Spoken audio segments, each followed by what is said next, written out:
Nuestra primera oradora va a ser Mine Yildirim. Mine es investigadora de Derecho sobre Derechos Humanos y es directora de la Iniciativa de Libertad de Creencias del Comité Noruego de Helsinki y además es miembro de la OCDE. Forma además parte de un panel de expertos a favor de la libertad de creencias. Además, es coautora de este informe sobre la objeción de conciencia en Turquía y que van a lanzar muy pronto. Y es lo que nos va a comentar hoy. Nos va a hablar un poco algunas de las conclusiones de ese informe. Así que, Mine, adelante. Muchas gracias. Esto veo que es un evento internacional, así que buenos días, buenas tardes, buenas noches a todos y a todas. Es un placer estar hoy aquí con ustedes. Muchas gracias a los organizadores por invitarme a hablar y participar en este evento tan interesante. Como ha dicho Semi, mi presentación se va a centrar sobre todo en un informe que aún no ha sido publicado, pero que esperemos que se publique la semana que viene. Un informe que comenzó la Asociación de Objetores de Conciencia de Turquía. Y como ha dicho Semi, soy una de las coautoras que he redactado conjuntamente con una compañera cuya experiencia ha sido muy útil para este informe. Entiendo que solo tengo unos 10 o 12 minutos, así que voy a empezar directamente con mi presentación. Voy a compartir con ustedes mi pantalla. Mi presentación se va a centrar en algunas de las normas internacionales con respecto a la objeción de Turquía, la objeción de conciencia, perdón, en Turquía, pero voy a ser breve porque me gustaría hablar más sobre la situación actual en Turquía y también las obligaciones que tiene Turquía a nivel internacional dentro del marco legislativo internacional. También hablaré un poco sobre cómo los objetores de conciencia se ven afectados por las restricciones o la falta de reconocimiento del derecho que tienen la objeción de conciencia en Turquía. Así que, como les digo, les voy a brevemente también mencionar las recomendaciones que hacemos en este informe. Como supongo que sabrán muchos de ustedes, el derecho a la objeción de conciencia al servicio militar ha estado reconocido como un derecho humano. Sin embargo, ese reconocimiento ha sido progresivo. Es un derecho que está protegido dentro de la libertad de pensamiento y religión, que está establecido en el artículo 18 de la Declaración Universal de Derechos Humanos y también se encuentra en el Pacto Internacional de Derechos Civiles y Políticos. Algo que también está contenido en el Convenio Europeo de Derechos Humanos.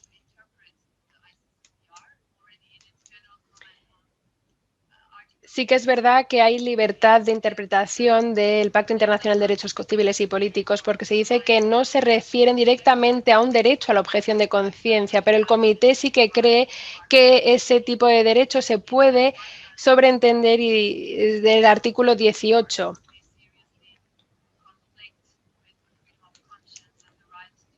Y el hecho de denegar ese derecho puede estar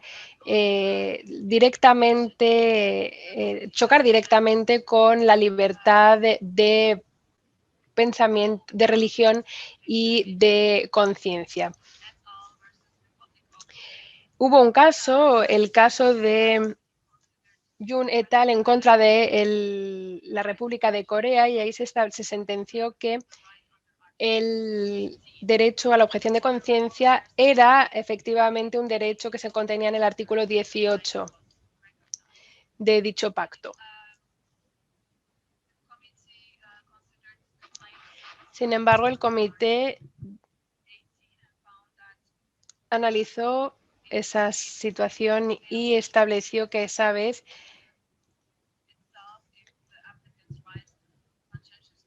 se había denegado el derecho se había respetado, perdón, el derecho a la objeción de conciencia de los denunciantes. Así que creo que esto es un ejemplo de las decisiones tomadas por el Comité de Derechos Humanos.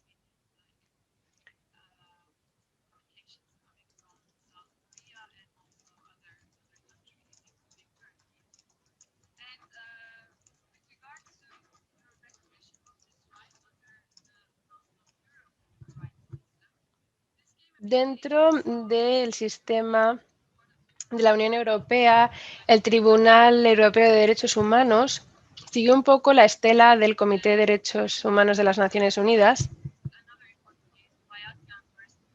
Y hay otro caso muy conocido, que es el de Batyan contra Armenia, en el que el comité reconoció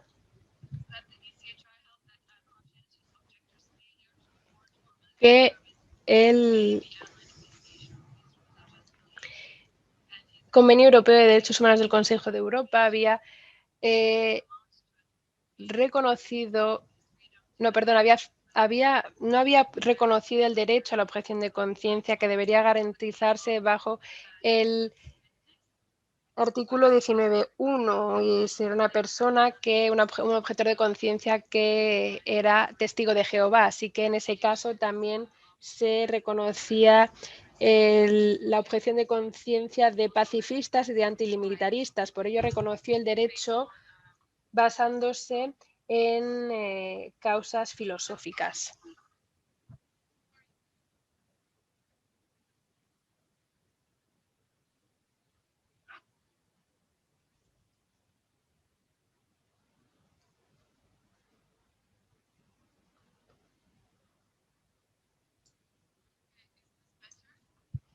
¿Se escucha mejor? Es que había un ruido. Vale, intentaré no hacer ruidos porque por lo visto se está escuchando mal, pero sí, por favor, si continúa el ruido, hágamelo saber, sí, me disculpo. Turquía tiene que cumplir con ciertas obligaciones internacionales sobre derechos humanos. En primer lugar, ha rectificado la Declaración Universal de Derechos Humanos. El no reconocimiento de Turquía de la objeción de conciencia ha sido reconsiderado en distintos informes y también en distintas revisiones que se realizan de manera periódica.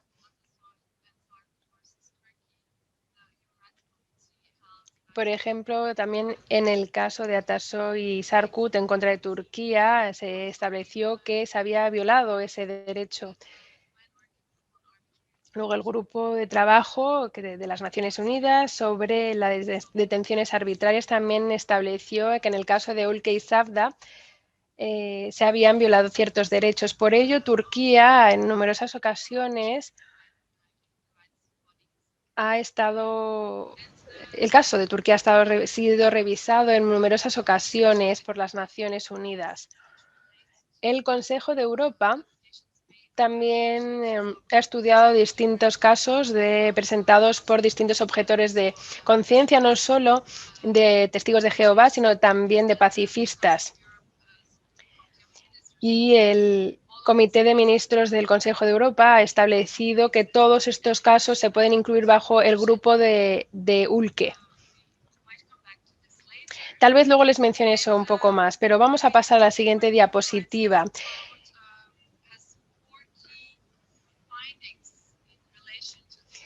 El Tribunal Europeo de Derechos Humanos ha llegado a distintas conclusiones dentro de los casos de este grupo de Ulke. En primer lugar, que no existe un marco legislativo suficiente para aquellos que no quieran vestir el uniforme militar o realizar servicios militares en base a sus creencias religiosas o de conciencia. Además, se establece que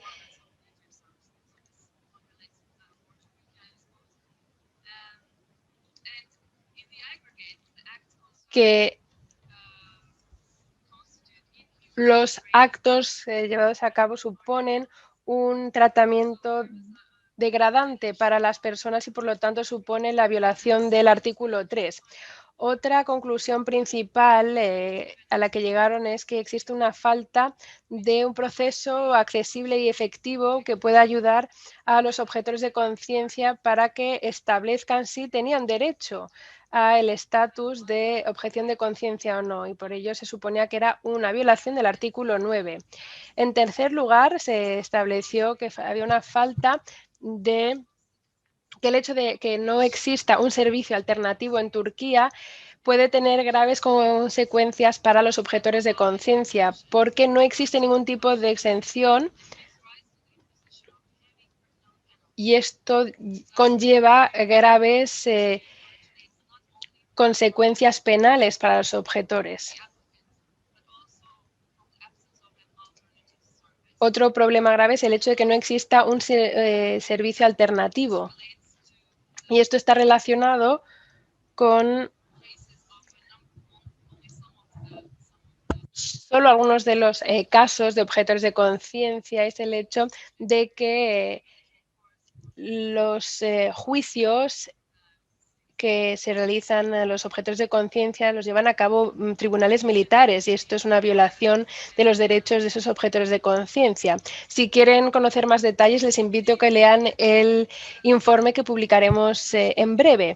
Ahora me gustaría hablarles un poco sobre cuál es el marco jurídico en Turquía. La Constitución turca protege el derecho y la libertad de religión y conciencia. El artículo 72 es un artículo clave porque habla sobre un servicio nacional y establece que es un servicio nacional, es una obligación de todos los turcos, pero la manera en que se lleve a cabo se puede hacer tanto en el ejército o en un servicio público, pero eso será establecido por la legislación. Es decir, que el servicio militar como tal no aparece en la Constitución. Se habla de un servicio nacional, pero también se menciona un servicio público. Por ello, según la Constitución, el servicio militar no es obligatorio. En el artículo 10 se protege la igualdad ante la ley. El artículo 90 es muy importante también porque se habla sobre el estatus de los tratados internacionales sobre derechos humanos. En el caso de que haya un conflicto entre una legislación nacional y tratados internacionales que han sido ratificados por Turquía, en esos casos los tratados internacionales tienen prioridad. Si analizamos la legislación, está la ley de reclutamiento que se modificó hace poco, en 2019. Esa ley habla sobre un servicio militar obligatorio. En el informe podrán ver que esto hace que esta ley hace que el servicio militar obligatorio redujo, la duración de este servicio y también se puede reducir esa duración pagando una cantidad dineraria. Muchas veces esto se ofrece como una solución a los objetores de conciencia.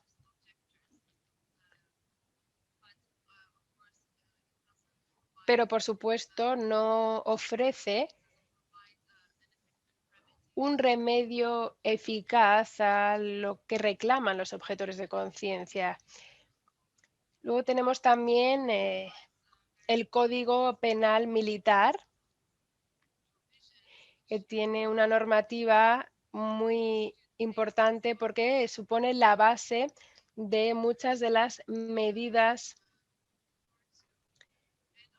punitivas o medidas sancionadoras.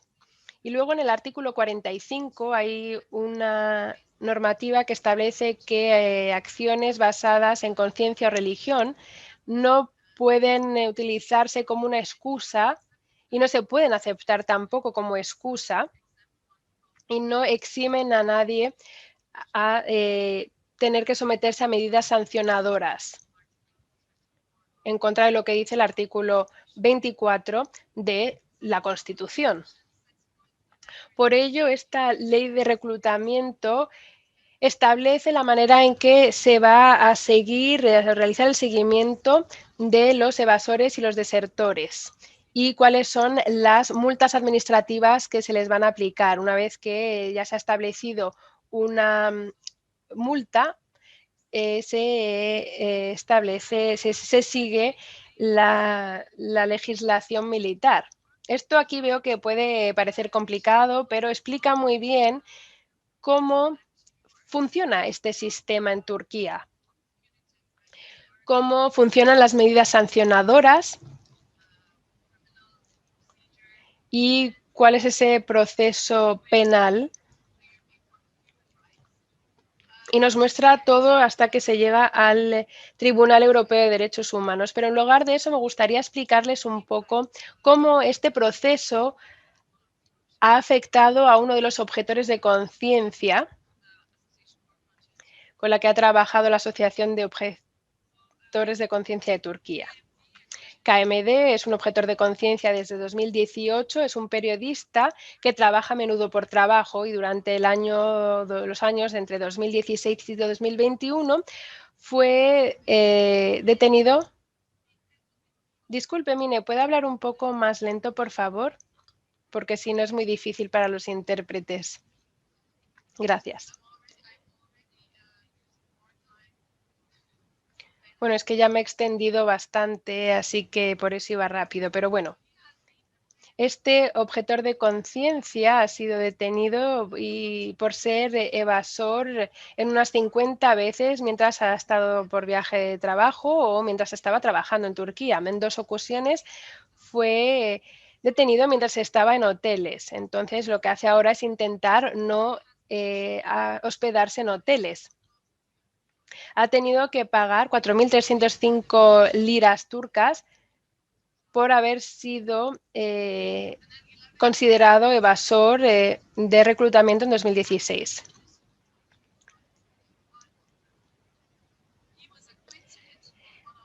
En una de las ocasiones, en 2019, fue absuelto y en otro caso se le encarceló durante 4 meses, aunque luego eso pasó a ser una multa judicial. Los 9 de los 11 casos que tiene en su contra están pendientes y también está pendiente su solicitud ante el Tribunal Constitucional. Así que, como ven aquí, este es un proceso continuado de medidas sancionadoras.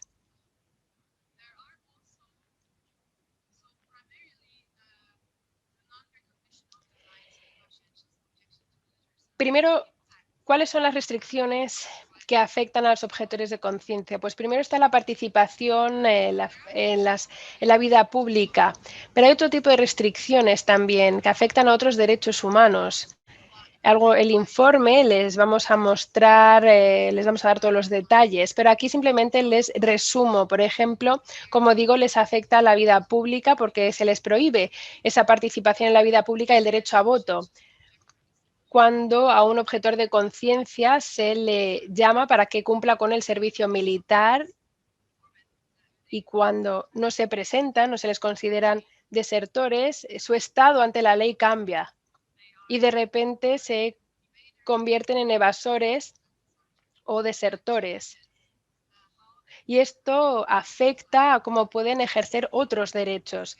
Así que, como digo, esa participación en la vida pública y el derecho al voto, la libertad de movimiento, el derecho a la educación y la oportunidad de poder ganarse la vida. Todos estos derechos pueden verse restringidos como resultado de su objeción de conciencia.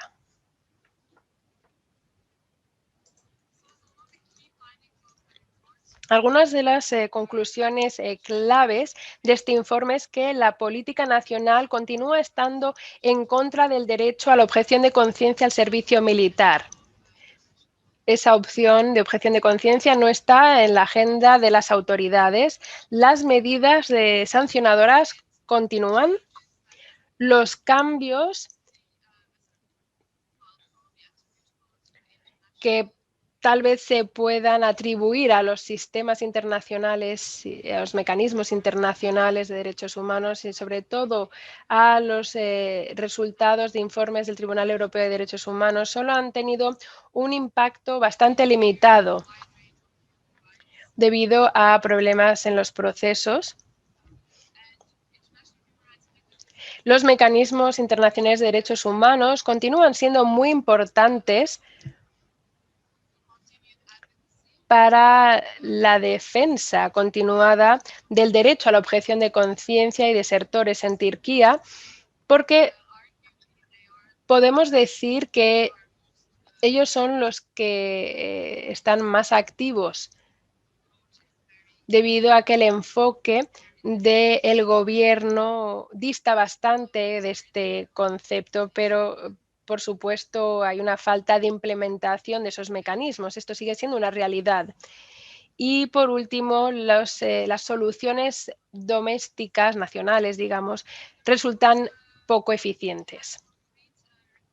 Las recomendaciones que realizamos en ese informe que vamos a publicar se centran en distintos actores. Primero, en las autoridades turcas. Les recomienda que la objeción conciencia al servicio militar sea reconocido como un derecho constitucional de manera inmediata para asegurarse de que la legislación no choca con otras normativas nacionales.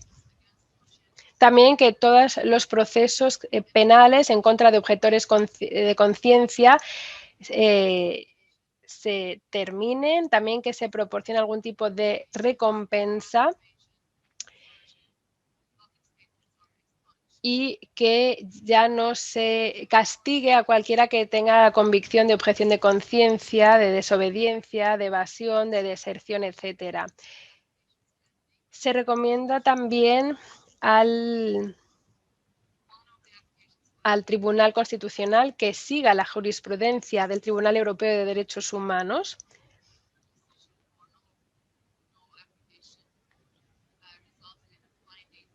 Sin embargo, en muchas ocasiones los casos que se presentan ante el tribunal quedan pendientes.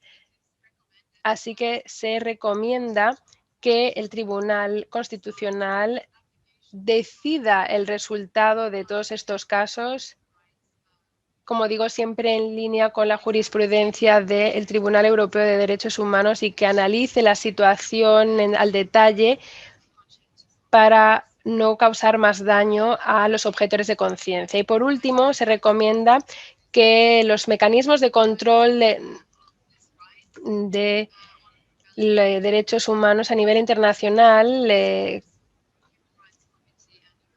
continúen en línea con el control al derecho a la objeción de conciencia al servicio militar y que lo incluyan dentro de todas sus agendas.